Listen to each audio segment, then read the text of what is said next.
Hi, this is Chelsea. This is Michael, and we are Coffee with Creators. Come sit with us and let's talk about content creation and all things creative. So welcome to our scrappy little podcast.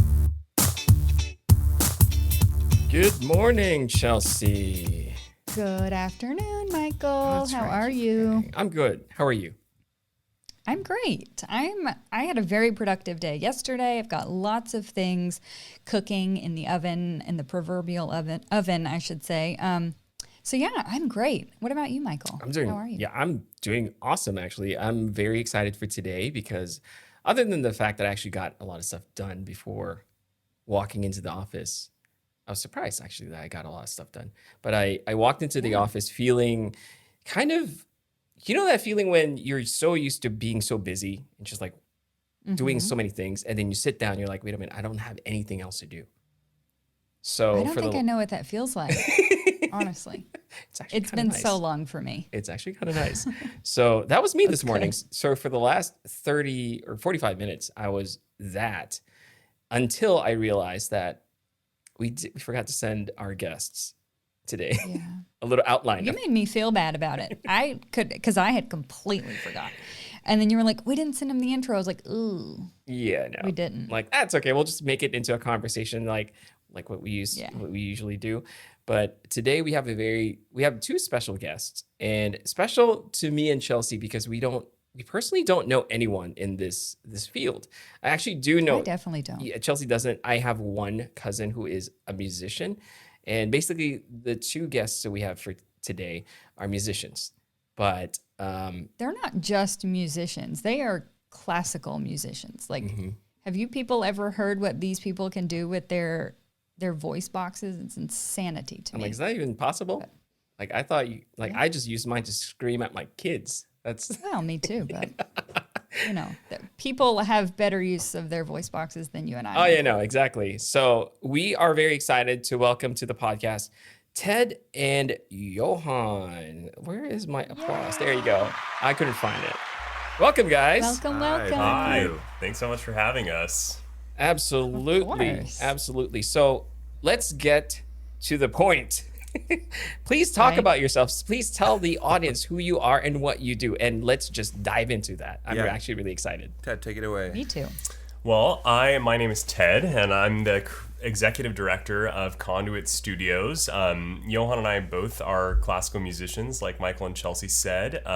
We both started out and have been professional working opera singers for the last, 10 to 15 years. And during this time, during the pandemic and for the last couple of years, we've kind of formed this business that functions as a business that records mostly classical musicians, not exclusively, but and we try to incorporate really high quality video and audio at like a very affordable and reasonably priced point, so we can elevate digital performances from our colleagues and our friends and anyone else that wants to record with us. And we've spent a lot of time over the last year especially kind of developing and incorporating those skills and getting a foothold in this kind of relatively new industry, and we've been really excited to like get started and just make more art, especially live performance art during this pandemic time.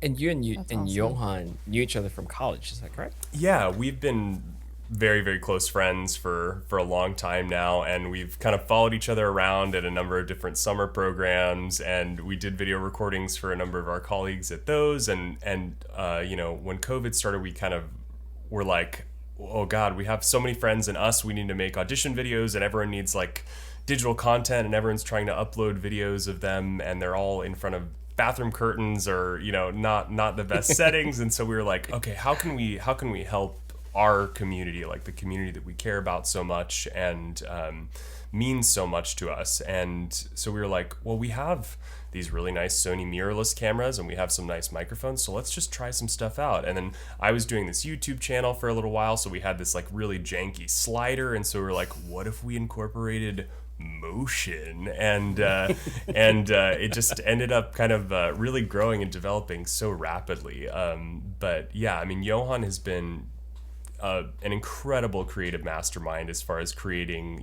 He does all of the. I'll let him talk about himself, but it's been so That's okay, awesome. keep going. I feel the same about Michael. Michael's like our head talk guy, and I'm like, no, Michael, just go ahead. You do my line. It's fine. Sometimes I'm like, Chelsea, please save me. I can't stop talking.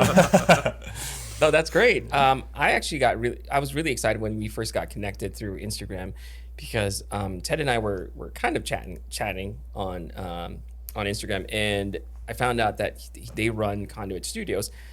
And I'm like, you know what? I never really realized that, because when Chelsea and I started this podcast, the idea for the podcast is a place for creators and creatives to meet up, have a conversation, and just express themselves creatively and share their thoughts, insights, whatever it is, right? Like, we wanted to give them a platform to do that. And so the way you were explaining it, Ted, it feels very similar to how we approached it, right? You guys are looking, your community. Your community. Yeah, exactly. And you want to help them, you want to serve them. And that's why I got really excited. And, for those, before this recording, actually, Ted, Johann, Chelsea, and I actually met. We had a little Zoom chat, basically trying to get to know each other first. And honestly, we could have recorded that, and that would have been the podcast. I know. We tried It to was a great save more of the conversation. stuff for today, so we don't know everything, but we at least introduced ourselves, and it was a great conversation. But yeah, so Johann, can you tell us a little bit more about yourself? Yeah, happy to. So where to start? I guess I grew up in a pretty musical family. My parents are both musicians. My dad sang professionally as well, so I kind of had that as a guiding light, sort of like a role model for me growing up, and grew up around the theater and the opera house. And this is something that I realized I didn't mention in our previous conversation, but I grew up in Iceland. My mother's Icelandic, so I didn't move to the States till I was 21. And yeah, met Ted in college, and yeah, it's did the music thing. I'm still doing the music thing, and it's been great. We've been singing in choirs all my life, and when I guess I was 10 or 11 when I did my first operatic role as a boy soprano. I don't know if you guys know what a boy soprano is, but it's basically just a boy singing in a soprano range before his voice Very changes. high Yeah, voice. exactly. Yeah, high pitch. So then, That's stuff awesome. happened, and my voice, transitioned to bass. So I pretty much spanned the gamut as far as that goes, as far as the vocal ranges are concerned. Was it at least gradual from soprano to tenor to bass? It actually was, bass? yes. Okay. I never sang tenor well, but as far as like my choral background is concerned, I did gradually transition from boy soprano to tenor to eventually bass. I don't know why. I just thought it was hilarious if you were singing and all of a sudden you're like, one day. That's basically what happened like, to what me. happened? Like when you're transitioning, you have these like breaks, and so you'd be singing falsetto, and then you're like, ooh, and it goes like all the way, just like, I guess that's over. I feel like that's a common thing for boys, Yeah, right? very. When your guys' like voice is changing, and I know Johann, you're still kind of introducing yourself, but I want to get this out before I forget. My son, who is 7, is showing lots of signs of being very theatrical, and he sings what we think is good. My husband can sing, and he's definitely inheriting those genes. So I guess kind of what I'm asking is, how do you get a young child into something like that when you yourself have no experience? Yeah, that's a great question. I mean, when I was growing up as a kid at that age, at 7, that's when I started singing in choirs, in kids' choirs. I don't know if there's anything like that around you, whether it's through school or through. There is. I found a drama class that we're gonna get him into as soon as that's they awesome. kind of open back up. Yeah. Yeah, he's super excited. He's so dramatic. We're like, we have to get you into something to like challenge this, because we know it's there. We can see it, and he kind of is really loving it. So That's awesome. That's so cool to see that Yeah. in young kids. yeah. Actually, for a while, when Ted and I we went to college in Stockton, California, at the University of the Pacific, and while we were there, I was teaching at a music academy, and a lot of the students there were young kids at that age, and we had this music theater class, and had some young kids that some of which their the voices hadn't changed yet, especially the boys. And we were singing some of these musical theater songs that are high, and they were still up in their soprano register. It's so cute. It's so many fun stories about that. How do you I love that. how do you teach that though? Like what if you're teaching someone and obviously as they grow up their voice changes. Yeah. Do you help them transition? Is that Yeah, it's a great question. I mean, there are a ton of different philosophies on it, and Ted, I'm sure you have your ideas too. Personally, I find that it, whether it's boys or girls, there's not a ton you can do technically while the voice is still changing so rapidly. But what you can do is you can just expose them to the songs, to the pieces, to the repertoire, to plays, musicals, operas. Just get them soaked up in the stuff. Whether or not they're singing it perfectly isn't the point. It's just that they're enjoying it, they're having fun, and they're learning to love doing it. Then as they transition into their teen years and their voice sort of it begins to settle in some sort of world, even though it won't settle until they're middle age probably. But then you can start addressing certain technical aspects. I think when they're young. This turned into a vocal forum suddenly. No, I'm completely interested. Yeah, I love it. I'm loving it. Just doing your best to make sure that they're singing as healthy as they can. There's not unneeded tension in their throats or in their bodies, and singing as freely as possible. That's pretty much all you can do, and that's a great foundation for future studies if that's what they want to go into. I 100% agree That's with awesome. Johann that I think that you want them to get as much exposure, like camps, things like that are great experiences. I went to a bunch of different drama camps and acting camps and musical theater camps and stuff like that when I was a kid, and I think it's really important to not focus on vocal production, because oftentimes, like, if you focus on making an operatic sound when someone is a child, like, that can actually be damaging to the actual development of their final form of their vocal abilities. So I think it's really important to just like expose them. I think one of my biggest regrets as a human being is that I didn't start playing piano when I was like, in the womb, because, Johann has been developing those skills, and Johann is also an amazing, he can play piano and clarinet and, all guitar, like, super proficiently, and I can basically just kind of sing okay. So, it's something that I think is such a good thing to foster in kids and let them explore what it is that they want to end up in, because they might start being like, oh, I like music, but then they fall into saxophone and they really love jazz, and we know that's not music. No.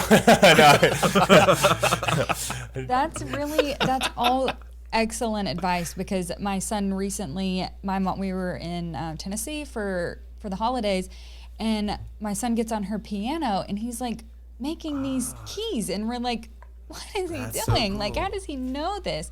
So we're signing him up for piano lessons, and he's really, like, it's just really wild. I feel like he's gonna like really develop into something musically, which is awesome. great. Like, I love being able to meet you guys and hear your stories. That's So cool.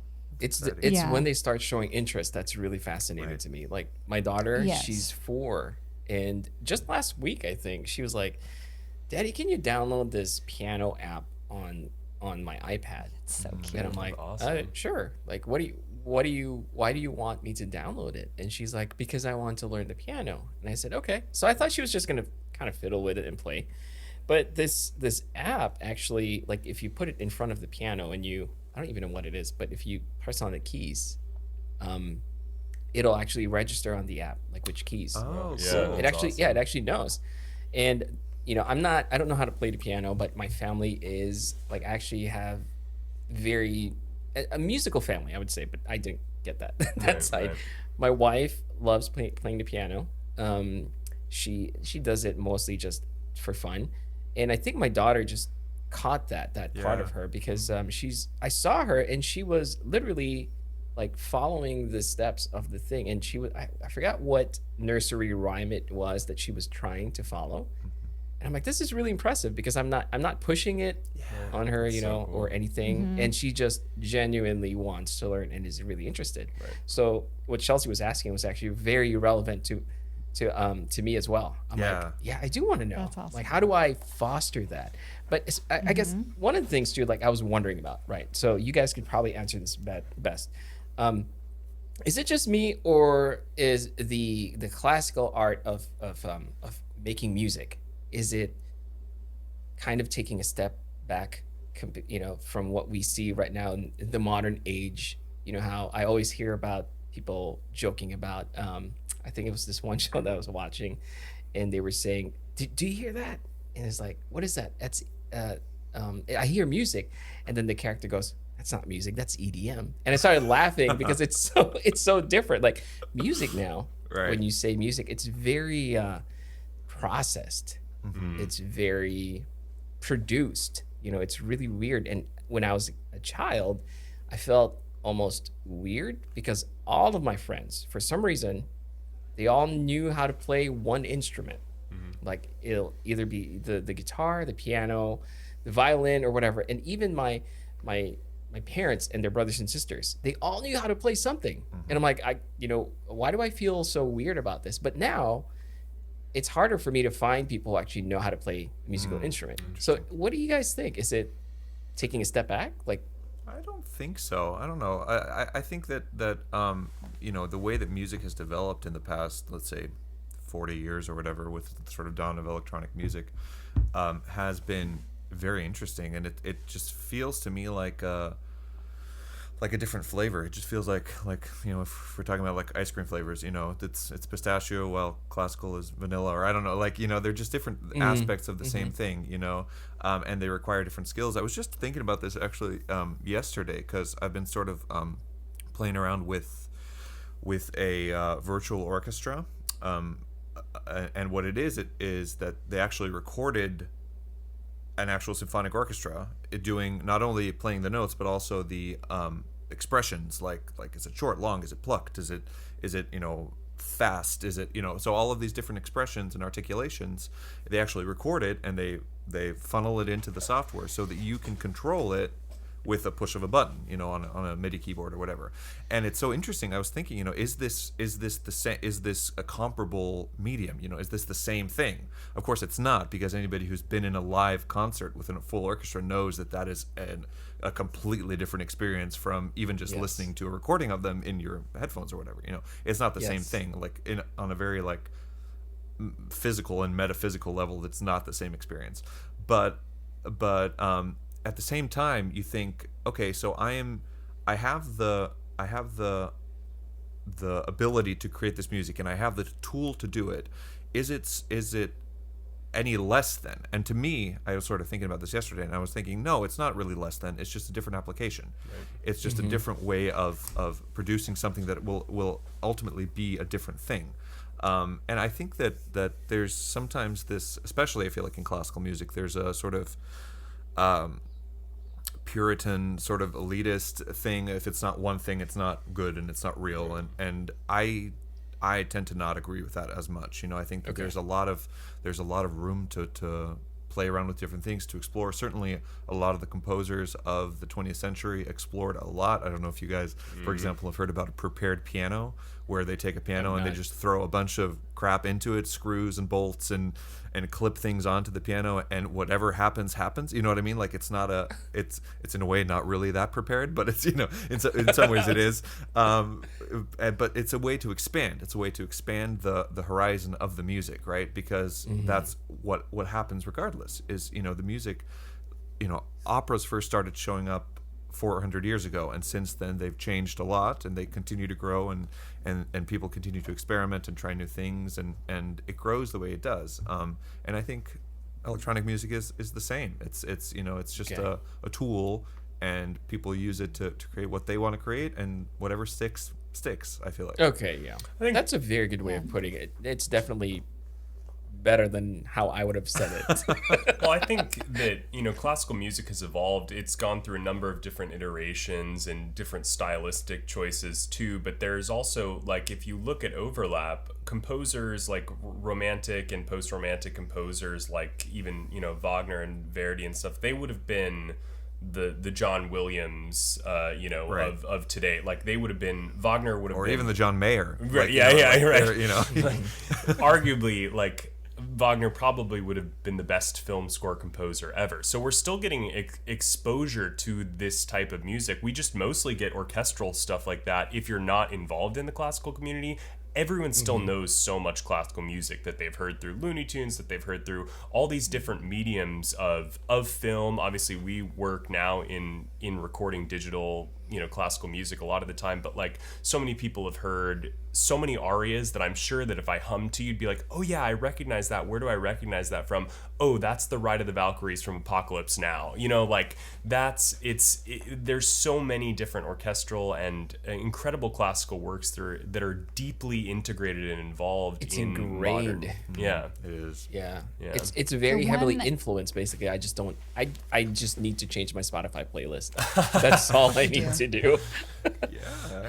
I was gonna say, I know in the beginning of Home Alone, like that's an orchestra that scored the opening credits for that film, and you don't even really think about it, just like you said, which is incredible. And I probably wouldn't have even known that until I watched a documentary about the movie. So Right. Right. Honestly, great. how So- most of the symphonies have had some of their most popular concerts over the last 10 or 15 years have been doing orchestral versions while the film is playing to Harry Potter, Lord of the Rings.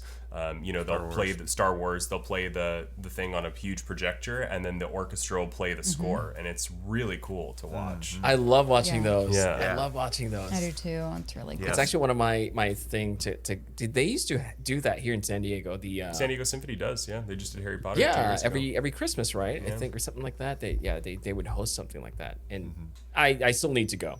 Hopefully, I can go soon because I'd love to experience that. It's just very different. I bet. Yeah, there really is nothing, and this is to circle back to your question, Michael. That's why I'm not worried about like acoustic instruments or acoustic voices fading out, because there's really nothing to replace that experience of going and hearing a full symphony.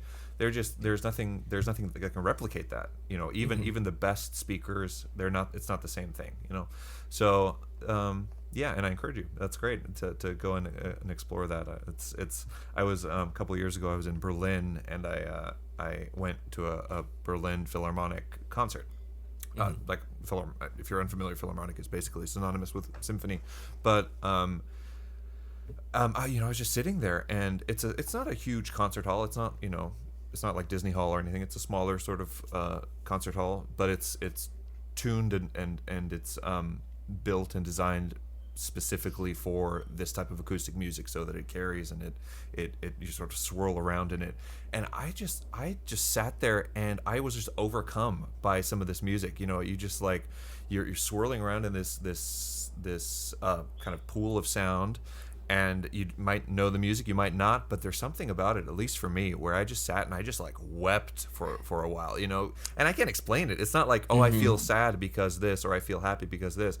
It's just like an experience, and that's I've never. I mean, sure, like I've listened to songs and been like, oh, that's so beautiful, or that touches me in a specific way because of something specific, but it's not the same thing as the physical experience of being in an It acoustic almost setting. turns physical, right? Like Yeah, the sound. exactly. You feel it. Well, there's And sound that's waves, Yeah. they are literally That's actually true, coming yeah. at you, and Right. it can be a very visceral experience, especially when it's paired with a medium of visual in front of you. So you're getting, an overwhelming amount of senses that are kind of like can overtake you and be so powerful. That's the reason why, diminishing returns, but that's the reason why super expensive headphones and stuff like that are that expensive, is because they're, people are trying to emulate that experience, planar dynamic Specific. headphones and stuff like Right. that. Right.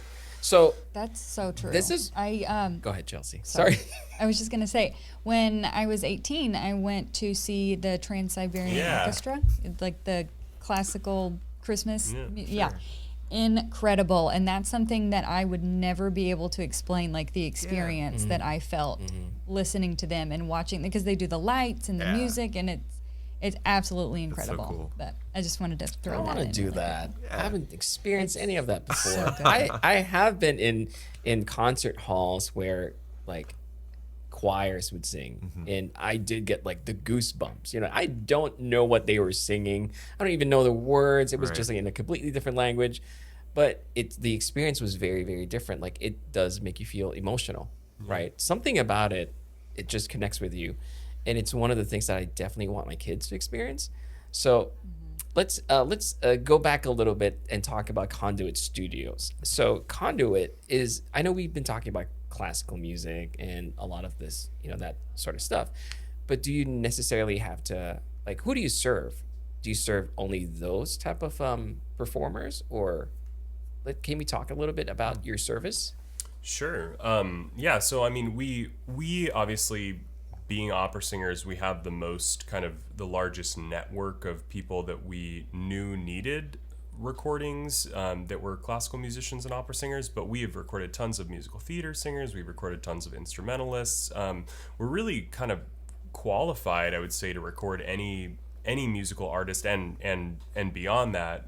You know, we have all the equipment and stuff and knowledge, I think, and background to effectively record most things. But I think it's we want to cater to as many different artists as we can, because we love music, we love art, and like honestly making and being able to produce digital live art during this time has been like super meaningful, at least to me. Like Johann and I were saying, you know, in September, October, when we were going to a couple different cities to record people, we were like, this would have been something we would have like been like, oh cool, like we're, you know, listening to someone sing or whatever.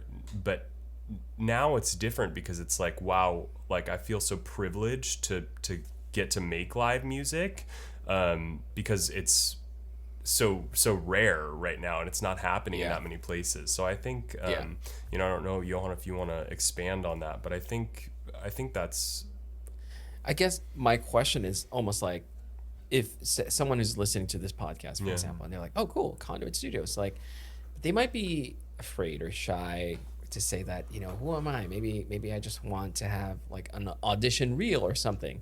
right. Is it something that you guys can serve as well? Like, can I, if I wanted to start my own YouTube channel, for example, and I just wanted a really nice demo reel or whatever it is, like, Yeah, absolutely. anyone can approach you, basically. Totally. And we've done, you know, projects that have nothing to do with music at all. You know, we've done virtual auctions, and we did like a promotional video for an architecture firm not too long ago. So it really, like, sky's the limit as far as what we can do. It's just a question of, you know, what's your vision? What do you want? I see. And true that we are, the bulk of our work is within the music industry, and honestly probably most of it are exactly what you're saying, is audition videos. Somebody wants, you know, a video for their website, they're trying to promote themselves as artists or creatives or whatever it is, and we welcome any type of challenge to both, you know, grow us too as creatives, and also to try to capture something with whoever, you know, with a client, with whoever wants to use our services. So yeah, we're like Ted said at the beginning, we're not exclusive at all as far as that goes. It just happens to be that we were very plugged into that world right off I the bat. see. So it just Yeah. like Okay, it yeah. exploded in that way That's your pretty quickly.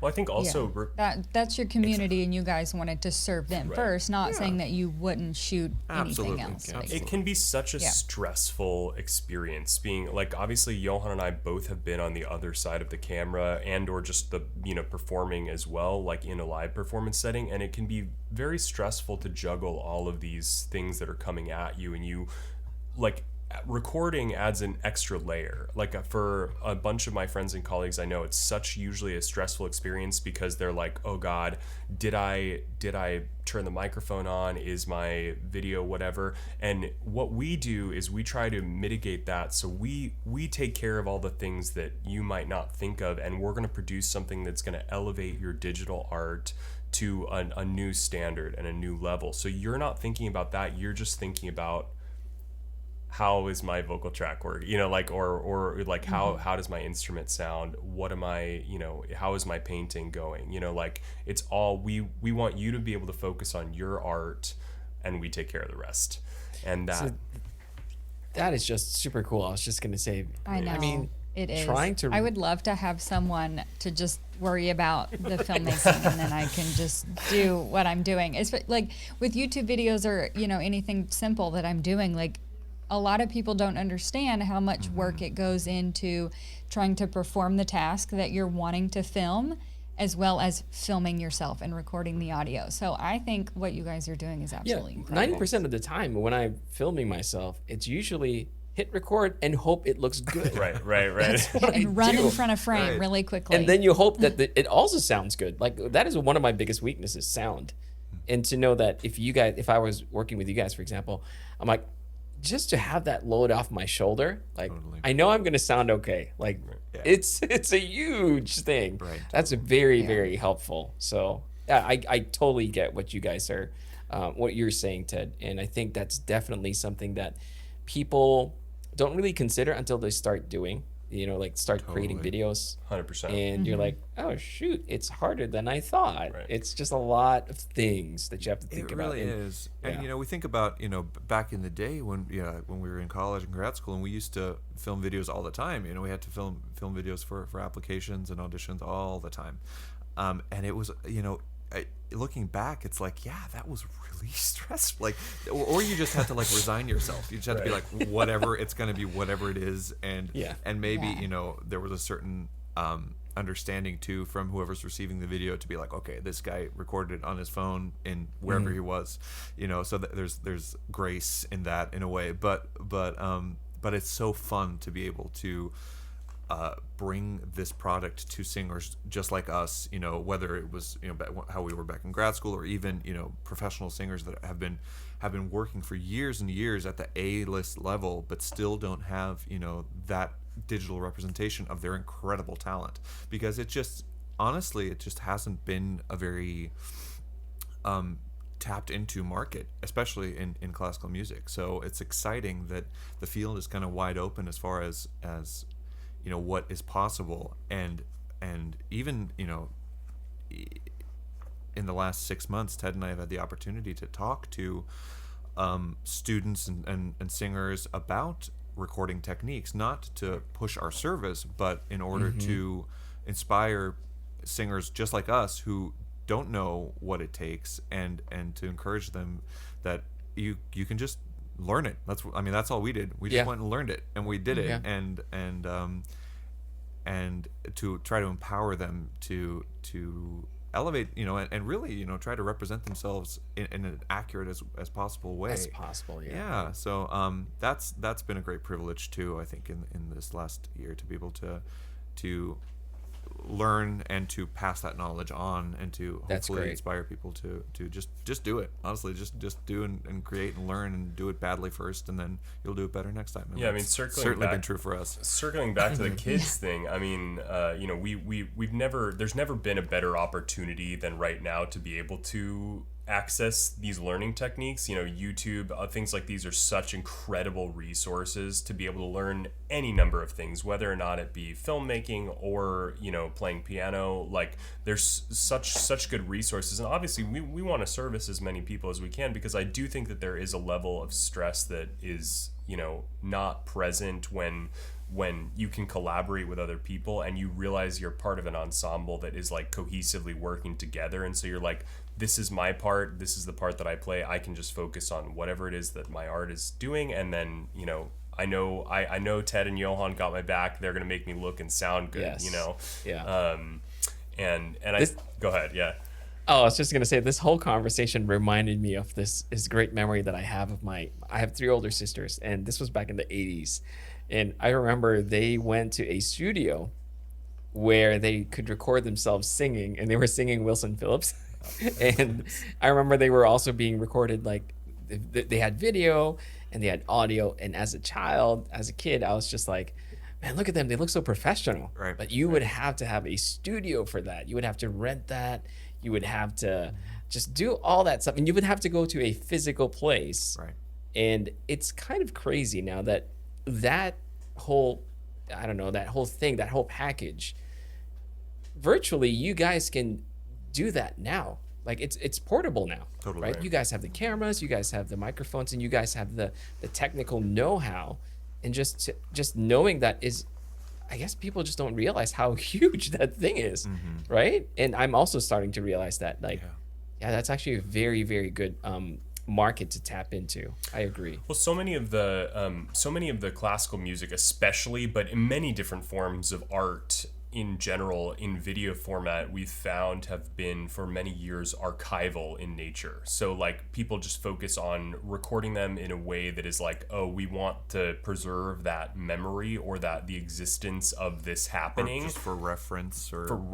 reference, as opposed to being like, let's add a layer to, like, let's peel another layer off the onion and like add something that makes the performance in the video format more meaningful or meaningful in a different way. So how can we add to what's happening? Like, obviously it's incredible to be in a live space with a performing artist, but what can we do that if you're not in that space, like how do we make it interesting in a way that is engaging and able to capture the audience that is watching virtually, and not just being like, okay, I'm going to go back and remember what it was like to be at the live performance, you know? Oh, I have a pretty funny, like probably unconventional question, but Sure. if you guys had someone like a client, for example, who said, I want to make a music video, and then you guys realize that maybe they don't have the chops for it, what can you guys do? Or what do you say? I'm just curious. I'll let Johann field that one. Oh, Michael. Well, Chelsea's I would really have never asked uncomfortable. that question. it's a great question. I mean, honestly, luckily we haven't really had to deal with that yet. But no, I mean, Kind of. honestly, we are ultimately we are a service, and we are available to anybody who wants to record their art in whatever capacity that is. We don't, we're not in a way like a film studio that puts their stamp of approval on a product Yeah. and releases it, right? We're not casting, yeah. Yeah, we don't Yeah. ultimately take responsibility for the artistic integrity or quality of the product. That's on the artist. But at the same time, I love the challenge of taking somebody who is entry level, or maybe, I mean, let's just say flat out bad, and enhancing it and seeing like, what can we do here? Trying, What like with the challenge of enhancing what's there, elevating it, maximizing it, and in some cases, and honestly in all cases, trying to hide the potential flaws like that. And that's Yeah. true for anybody, right? Because nobody's perfect. So we're always looking to make that artist or that performer look the best we possibly can. Right. You So- see, Chelsea, it's actually a relevant question. And the only reason It is. Yeah, no, It's a great The only question. reason I say that too is it's what Johann was saying is actually very true, even in the realms of graphic design and photography. Right. For example, right? Like in photography, you try to make something look the absolute best. Right. But in real Absolutely. life, we're always trying to fix the flaws. right, we're trying like, to fix the flaws. Yeah. in everything. Yeah. So Even That's a in great question. graphic design, I've had clients who are like, I want you to design this, I don't know, like this brochure to highlight this space, and the space doesn't look like good at all. Right, And I'm right, like, yeah. why do cover it up with graphics? And, yeah. so it's highlighting the best features basically. And so, yeah, that's a great answer. And now I don't feel too bad about it, Chelsea. I do want to stipulate. don't feel bad. Don't feel bad. You don't have to give you Yeah, I trash. I do want to stipulate that It we was- focus on not like there is, especially in the classical music realm, there is an integrity nature, and especially because a lot of our submissions to different houses and opera houses or places that are taking in applications for auditions, like they do not want doctored or altered audio, and we never would submit something that we've enhanced the sound on to a production and we stipulate that to all our clients. We can't have someone come to us and be like, I know I'm not really singing good, but can you add like some really nice reverb to this so I can or so I even can submit auto-tune it. or things like that. Right. Yeah. So just want For to sure, put that that's out a there. great point. That's a great point, because there is, in a lot of the content that we make, they're being used as like a merit-based application or audition, or think of like an interview, right?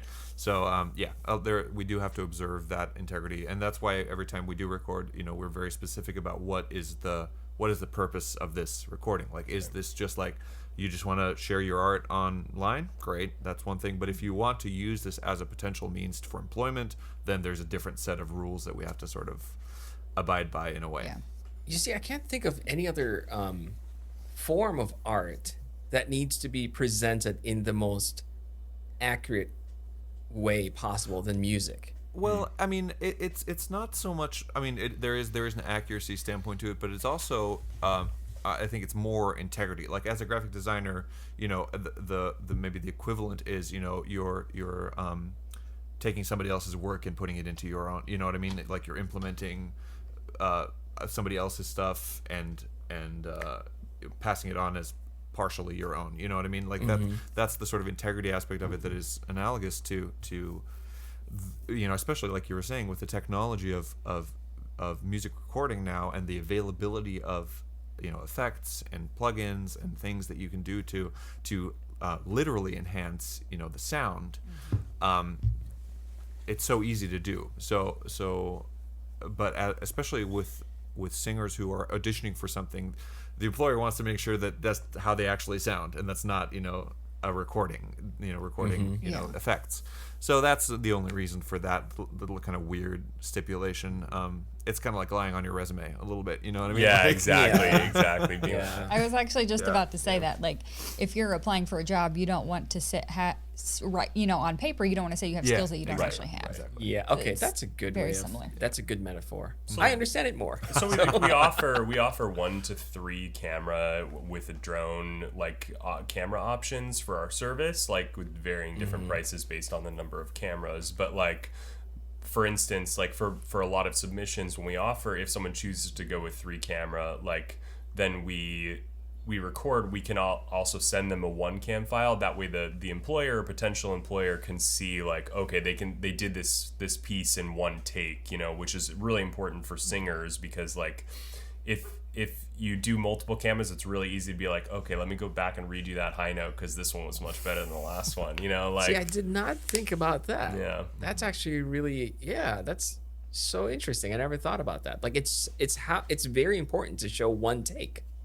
Because most of our clients are auditioning for live performance Right. jobs, you know what I mean? And they have to know, this person can actually get through this aria or get through this piece or whatever, in one sitting, and especially in the context of a full show, So it's a weird little thing in our world where you'd never worry about so that interesting. if you're a pop artist or even a jazz artist. I mean, jazz artists a little bit, because there's a lot of live performance there too, but in pop and rock, you can do as many takes as you want. You'll even in concert, you're probably going to have a backing track to take over if you, and also, like, nobody cares if you're like, oh, he didn't make it through that phrase, like his breath support is a way off. Right, Nobody's nobody's saying that in a pop I love concert. what you guys said in the beginning when we recorded this, because I was telling Ted that Chelsea and I were nervous because we're like, feel like we're not prepared, and then you guys are like, oh, we're performers, we're prepared, and I'm like, that's awesome. Like, and that's the thing, like, I know, I always I have love that fallback, right, Chelsea? Like, I'll record my intro for my YouTube, and it sounds easy, it's like only 15-20 seconds, but I did like 36 takes, you know what I mean? It's Right. like, I always have that I do fallback, so many takes. but you many. guys are like, all right, let's do this. And there's that focus that's something that I definitely lack, but it's very, very admirable. Same. Well, I mean, you take Same. it, in perspective. It's like, you guys are fantastic photographers, and that's how I, like, we kind of started this, is like I found you guys on Instagram and was like, oh my god, I love their content on their Instagram pages, and like, so, like, you guys take those pictures, but no one people just get to see what's on the feed. They just get to see this like incredible picture and spread that's on the feed, and the detailed intricacies that you guys have put into like making the feed look really good, whereas like they don't see like the desk setup or whatever for you, Michael, that's behind that looks like trash, like they don't never see that. They just see what's absolutely. It's so true. Yeah. We both have that. Like, the corner that you don't see, like, past the camera is just full of gear and just Right. in For junk. Chelsea, the really. dog on So- the chair. Yeah. Oh, I love the dog. So The dog can cute. stay. Yes. Where is Stella right now? Should kick her Well, out. my husband's my husband's working from home, and so he has her like in his office, Nice. which is our bedroom. But yeah. Okay, that's awesome. Yeah, I'm not used to. I'm not used to like things running so smoothly, Chelsea. Usually she barks. Yeah. Usually she's like jingling her chain Yeah. around or something. Chelsea but- does that mommy face, like when mommy's upset. Like, she'll Right. put everyone on mute, and then she's just like, you see her yelling in the background. I'm Stare like, at uh-oh. that. Oh, yeah, for sure. I'm scared. I'm scared. Well, guys, You have to have that. You have to. It's so interesting. I love this conversation. I honestly can go on and on and on, and I'm Same. literally just stopping myself from asking so many questions. But what do you guys want to say to the people who are listening right now? If Yeah, where can they find you? Where can they Yeah. kind of inquire about you We're, guys? Conduit Studios is on all the major social media platforms. So on Instagram, it's at Conduit Studios, or you can visit our website at conduitstudiosmedia.com. You can send us messages through there, or you can email us at contact@conduitstudiosmedia.com. Yeah, shoot us a message. We love collaborating with people. We love collaborating with new styles, new types of artists that we haven't before, and growing ourselves, like I said, as creatives as well. So whatever you want to do, whatever content you want to create, we're definitely game. And we actually we do, even though we're based in Southern California, we do travel a lot. We're actually heading to New York next week to film some stuff there. So we do travel quite a bit. So don't let that be a barrier for reaching out. that's awesome. There's no art I that's love that. stupid That's art, great. and Oh, we're yeah. we are super interested in all types of collaboration, whatever the medium other than being in a video format are, and would love to hear from any of your guys' listeners about just creating anything, because that's what we like to do, is we like to create. So And that's the thing that's the thing that awesome. that I admire the most is you guys are also creatives. So you appreciate the art, you appreciate pretty much everything, right? You're not just some guy who knows how to operate the camera or whatever. It's there's really you a guys have difference. a passion. You have a passion for there's it. a passion there. And it really makes a difference, really, when you're filming someone who has a passion for something else. You can really bring that Yeah. out in a person. Yeah, definitely. I love all it. safety Well, I'm ex- I love you guys. You precautions guys are are taken a- also, so we Yeah, ensure yeah. the artist's safety. But It's kind of weird that we have to say that I nowadays. know. huh? It's I unfortunate, know. but it's important. So Yeah, it's very important. Yeah. Very, very important. Ted and Johann, I'm actually excited to find out how my daughter grows up, and if she does develop that side of her. And you guys will definitely hear from me if she does. And, you, you know, you guys will definitely hear just from me. as if she as does. a point on that, instruments are good even if you don't end up pursuing a career in music. The way that as a growing tool, as a developmental tool, it's fantastic. But any instrument. So yeah, that's awesome. I'm so excited that both of your kids seem to be exhibiting some interest in that. That's so cool. Right? Yeah. Yeah, I'm excited. I know. I'm so glad too, because I didn't have that opportunity as a kid. I mean, I probably had the opportunity. I just didn't care about Yeah, it. me too. And same for my husband. So I don't want to say that we're like pushing them in that way, but we definitely take the necessary precautions to kind of guide them that way, since they're showing. Well, Yeah. yeah, it's about interest. opening But- doors, right? You gauge interest, Yeah. and you're like, oh, great. So Yeah. here's the app. You know what I mean? We use the app, Right. Sure. or Yeah. here's a lesson, and if you don't like it, that's okay. Yeah.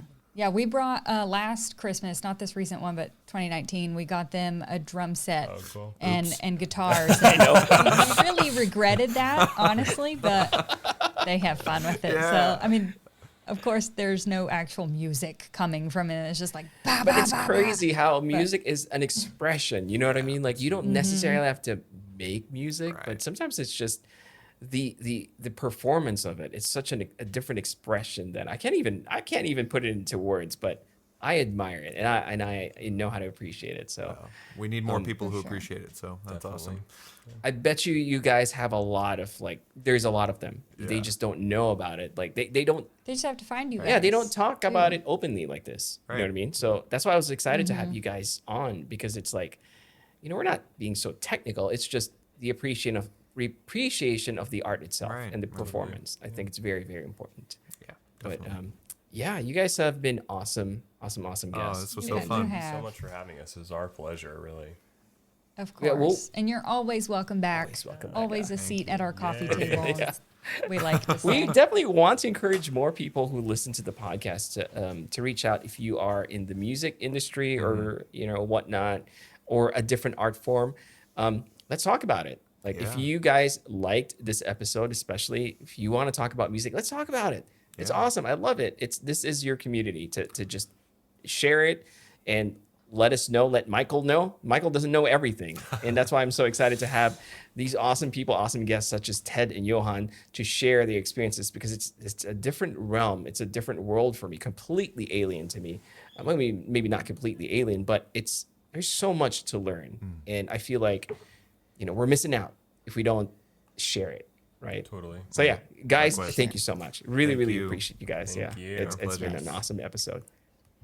And I just really quickly want to remind our listeners, if you guys are listening through iTunes, be sure to leave us a review, leave us some stars. Michael likes to obsess over those types of things. So that would be great if you could help him out. And until next time, my name is Chelsea. And this is Michael. Signing off. Bye. Bye.